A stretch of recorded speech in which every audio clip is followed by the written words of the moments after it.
She's fine, guys.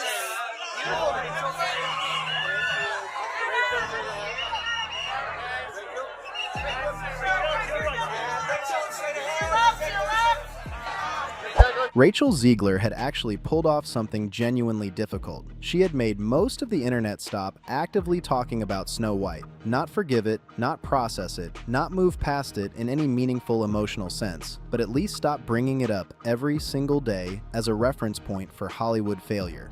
That was real progress. Quiet progress, but progress. And then she walked up the steps at the 2026 Met Gala and reminded absolutely everybody. Right now, Rachel Zegler is trending across every major platform at the same time. Not because of the gown, which was objectively extraordinary. Not because of the artistic concept behind the look, which was genuinely thought through. Because of her jaw. The internet decided collectively, simultaneously, and without a single moment of hesitation or mercy, that what happened on those steps is the funniest thing celebrity culture has generated in months. And given everything celebrity culture has been producing lately, that is not a low bar to clear. That is actually saying something real. But this is not just a meme. The jaw is the most recent chapter in a story that has been building for several years, and the meme only lands the way it does because of everything that came before it. So before we get to the steps, we need to go through the whole picture, because the context is the entire point. Wearing a custom Atelier Pronovius gown constructed from pearl silk moire, paired with a custom silk chiffon blindfold designed by Jennifer Behr. I want to be transparent that I have never felt more financially inadequate describing a single outfit in my entire life. But beyond what she was wearing was the expression she held on her face while standing on those steps. And that expression is what immediately broke the internet into pieces. The concept behind the look was real, and it was deliberate.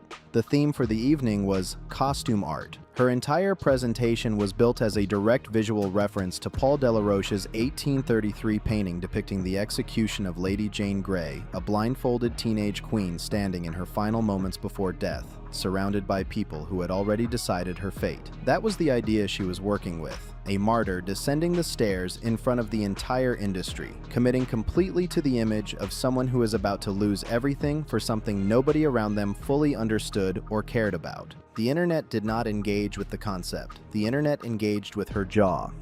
That'll be a surprise. Tune in.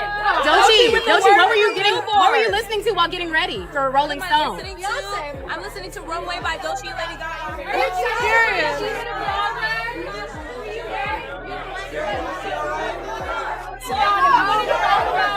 inspired by Paul Delaroche's execution of Lady Jane Grey.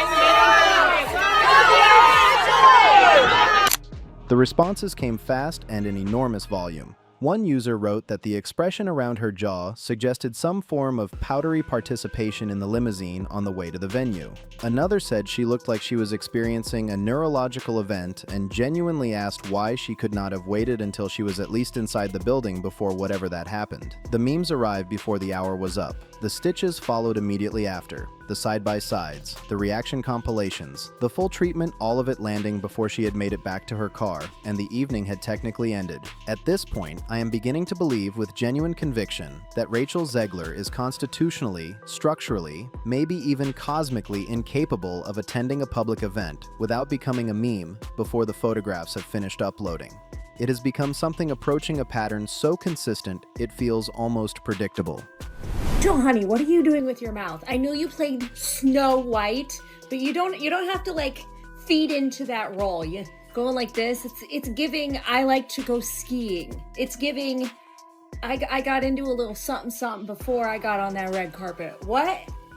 Is that sexy to you? What do you guys think? The fact that she posed as Lady Jane Grey, a queen who was wrongfully placed on the throne, reigned for exactly 9 days, and was then executed and got treated by the internet like Lady Jane Grey in the immediate aftermath, tells you most of what you need to understand about where she currently stands in public perception. But to actually understand how she arrived at this specific position, standing on those steps, with that expression in that outfit, becoming that meme, you have to go back considerably further than the Met Gala. Because before the jaw, before any of this, there was a Disney movie that Rachel Zegler had a significant hand in driving into the ground before it had even opened its first weekend to the public. You already know the name, Snow White.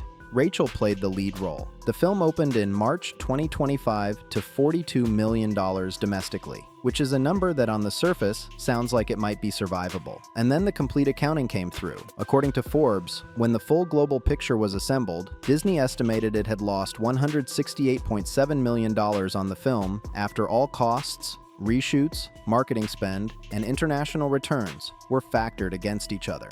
The total production and promotional investment had ballooned to $336.5 million against returns that could not come close to justifying it. By any reasonable measure, it was one of the studio's most significant single-film financial losses in recent memory. Everyone who hates when I win. The winged victory came to the Louvre in pieces, and people still line up to see her. And I can only hope that despite my flaws, and despite my cracks and my breaks, and there are many of them, that at every premiere and everything I do, people will wait in line to see.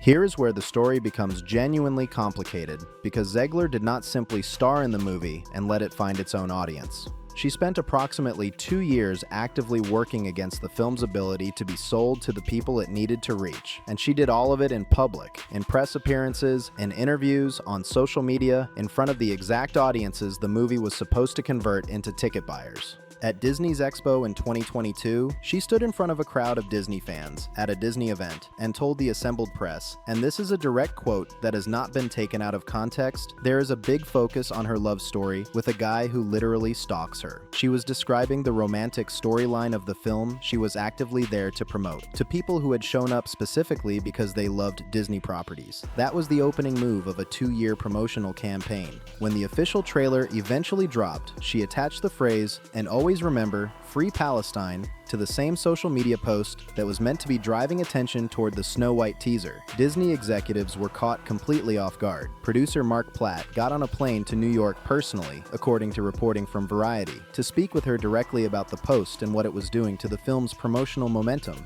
At that point, Disney had effectively given up on the possibility that the film could overcome the weight of the accumulated backlash it had been carrying for months. And then Jonah Platt, Mark Platt's son, the producer's own child, posted a comment that has since been deleted, but has absolutely not been forgotten by anyone who saw it. The full quote, "Yeah, my dad, the producer of an enormous piece of Disney IP with hundreds of millions of dollars on the line, had to leave his family to fly across the country to reprimand his 20-year-old employee for dragging her personal politics into the middle of promoting the movie."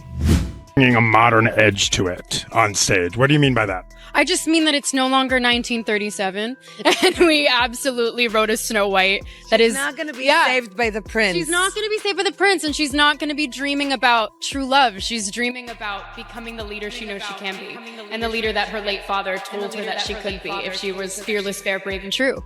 And so it's just a really incredible story for, I think, young people everywhere to see themselves in. Disney had already brought in a social media consultant, a position paid for directly by the studio, whose job was to review Zegler's posts before she published them.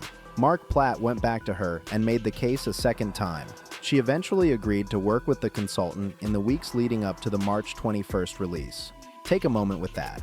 The company that controls the most expansive and valuable entertainment IP catalog in the history of the medium ended up in the position of managing its own lead actress's social media output, paying the salary of the person doing the managing, executing the arrangement that was supposed to contain the damage, and still walked away from the whole thing having lost $170 million. That single sequence of events contains everything you need to understand about how this production unfolded from the inside. Now, I want to be direct about something here, because parts of what has been happening online are not fair, and it is worth saying so clearly. The jaw content that spread from the Met Gala crossed a line in multiple directions. Some of what got said stopped being about what Zegler has done and started being about what she looks like, And those are genuinely two different conversations that should not be treated as the same thing. There are people who have pointed out, correctly, that the expressions she held on those steps were intentional and part of a deliberate artistic choice. One user described it in a way that was actually pretty precise. The theme was costumes. She had a corset facing the wrong direction and a blindfold with exaggerated expressions designed to show the tension between wearing something visually beautiful and the physical discomfort required to do so. The concept was real, it existed, it was thought about, and it is worth acknowledging that. Snow White also did not fail because of one person making bad decisions in isolation. The CGI work on the dwarf characters was widely criticized from the moment the first footage appeared and never recovered its reputation. The script had real structural problems that reviews noted specifically. The production went significantly over its original budget because of reshoots, creative rewrites, and a fire at Pinewood Studios that destroyed key sets and forced the production to rebuild from scratch. She was one variable inside a much larger system that failed at multiple points simultaneously. The pattern of targeting her specifically, regardless of the broader context, is real, and it deserves to be named as such. The legitimate version of this conversation is about the documented pattern of behavior that positioned her here, and that pattern is well documented. While Snow White was collapsing at the box office, a Minecraft movie was doing something that virtually every critical voice had been confident would never happen. The film generated $60 million in a single Saturday, not an opening weekend total, one day. At the same point in its run, Snow White was struggling to reach $2 million for an entire weekend combined. The Minecraft movie crossed $300 million globally in its opening weekend. Critics who had written it off as too childish and too loud for mainstream audiences were walking back those assessments before the Monday morning numbers were even finalized. Disney had gone into that same window, believing that nostalgia and a modernized approach to a beloved classic story would be sufficient to drive audiences into theaters. What the simultaneous box office performance of those two films demonstrated was something more uncomfortable, that audiences will show up in significant numbers for things they genuinely want to see, and will make the decision to stay home for things that feel like they were built around something other than their enjoyment. The contrast between those two opening weekends was not subtle. Me before that your version of Snow White is different and it's more of a 2022 version of Snow White. What did you mean by that? I mean, you know, the original cartoon came out in 1937, and very evidently so. There's a big focus on her love story with a guy who literally stalks her. Yeah. Weird. Super weird. So we didn't do that this time. The specific failure embedded in how Zegler approached the promotional cycle for Snow White is that it succeeded in alienating the single group of people who represented the film's most reliable potential audience. The Disney fans who had grown up with the 1937 original, the people who had a decades-long emotional relationship with that specific story, those specific characters, those specific songs. The people who, regardless of what any critic wrote, might have bought a ticket simply because of what the property meant to them personally. Those were the people this film needed to survive its opening weekend. And rather than give them any reason to feel that their connection to the material was being honored or understood, the promotional approach spent 2 years communicating that their connection to it was actually the problem. She called the romantic lead a stalker in a press setting while promoting the film. She described the original story as outdated in interviews. She used press opportunities to signal that she was operating on a different intellectual and political level than the material she was asking people to pay money to see. The dissonance between "please buy a ticket to this movie" and the source material for this movie has serious problems that I want to talk about publicly, was apparent to everyone watching, and the people who noticed it most acutely were exactly the people the film could least afford to push away. Stop for photos every time I'm online for the Snow White ride, and I have to pretend like, oh God, well, crazy that we're in front of this. Wait, how often are you in line for the Snow White ride? I'm a narcissist. There is something almost methodical about the consistency of the pattern when you look at it from a distance. Not the individual moments in isolation, but the underlying approach they all share. Every significant press opportunity during the Snow White cycle became a chance to demonstrate critical distance from the material. Every interview became a platform for signaling that she viewed herself as working above what the project was actually asking of her. At a certain point, that accumulation stops reading as a communication style and starts reading as something more deliberate, and once an audience forms that read it, becomes extraordinarily difficult to reverse. She had one of the most recognizable roles in the history of animated film handed to her. Snow White is not a character with ambiguity around audience attachment. People arrive with 50 years of emotional relationship to that story and very specific feelings about what the character represents to them. Using the promotional window to relitigate whether the story deserved to exist was never going to produce results that Disney needed, and the final numbers are a precise reflection of that miscalculation. I was scared of the original cartoon. I think I watched it once and then I never picked it up again. Like, I'm being so serious. I watched it once and then I went on the ride in Disney World, which was called Snow White's Scary Adventures. Doesn't sound like something a little kid would like. Was terrified of it. Never revisited Snow White again. So I watched it for the first time in probably 16, 17 years.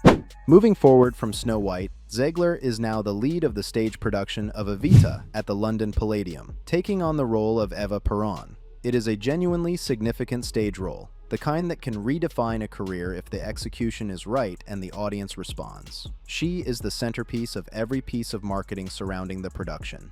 Posters, press materials, interviews everywhere you look, it is her name and her face.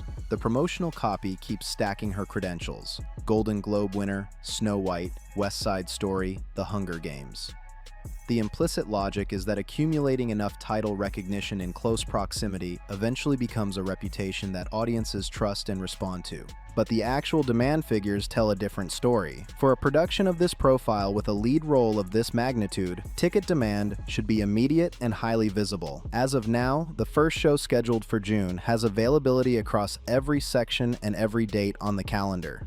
The ticketing platform uses a traffic light system to communicate demand levels in real time. Right now, across every date, across every section, the system is showing green. That is not a sold-out production building organic word of mouth. That is a booking page that has not moved in any meaningful direction, despite a sustained and expensive marketing push. A booking calendar that stays green despite constant promotion is its own kind of data point. It communicates that audiences are making their own determinations about where their attention and their money go, independent of what the promotional apparatus around a performer is projecting. And right now, those determinations are not aligning with what the marketing is working to produce. And I immediately sent it to my stylist. And I was like, oh, I just really love this from the show. And then unbeknownst to Jack and Lazaro, they were like, this is, really what we're excited by to design for the Met. The career itself is continuing to move. Andrew Lloyd Webber called her a generational talent. She won the Olivier Award for Best Actress in a musical for her work in Evita at the Royal Albert Hall on April 12, 2026. Broadway is confirmed. The professional trajectory has not stopped. The institutional support has not disappeared. But the meme from those Met Gala steps is now a permanent part of the record. And more importantly, the meme exists inside a documented trail of decisions and moments that she created over several years across multiple high-profile projects. At a certain point, the accumulation of moments stops looking like a series of unrelated incidents and starts looking like a consistent way of engaging with the industry and the audience around her. Whether that is entirely conscious or simply a reflection of how she is wired is probably something only she can answer honestly. What is not a question anymore is the outcome. Disney absorbed one of the largest single film losses it has recorded in recent history. The promotional infrastructure required to support her public presence has grown larger and more resource-intensive with each project, and the organic audience response keeps landing significantly below what that infrastructure is built to project. She arrived at the 2026 Met Gala dressed as Lady Jane Grey, a queen who held power for 9 days and was then executed by the people who had placed her in that position in the first place. She held that expression on the steps in front of every camera present. She gave the internet the image it needed without anyone having to manufacture anything. The metaphor completed itself. Nobody had to add a single word to it. The Snow White chapter was supposed to be finished. The internet had largely moved on. And then she walked up those steps and made absolutely certain that nobody would be forgetting anything anytime soon. Leave your thoughts in the comments below. This one has a lot of layers, and I genuinely want to know where you land on it. If the video was worth your time, hit the like button. It makes a real difference for the channel. Not subscribed yet? Now is the time to fix that. We cover stories like this constantly on BeyondFame. See you in the next one.